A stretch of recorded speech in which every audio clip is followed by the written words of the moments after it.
Hi అండి, నమస్తే. మాఘమాసం ఏకాదశితో కూడిన శనివారం కలిసొచ్చిందండి మొన్న.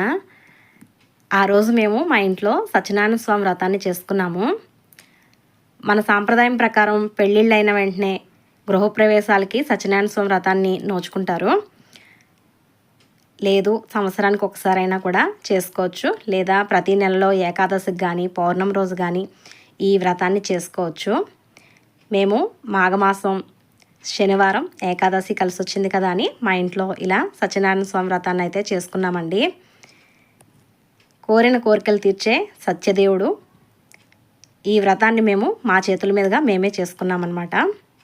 మనం పురోహితుల్ని పిలుచుకుని చేసుకోవచ్చు. మనకి తెలిస్తే కనుక పూజ ఎలా చేసుకోవాలనేది మన చేతుల మీద మనమైనా కూడా చేసుకోవచ్చండి. ముందుగా సత్యనారాయణ స్వామి మండపాన్ని ఏర్పాటు చేసుకుని ఆయన ఫోటో పెట్టుకుని మండపం మధ్యలో కలశాన్ని ఉంచి పంచలోక పాలక పూజ, నవగ్రహాల పూజ, అలాగే అష్టదిక్పాలక పూజ ఉంటుందండి.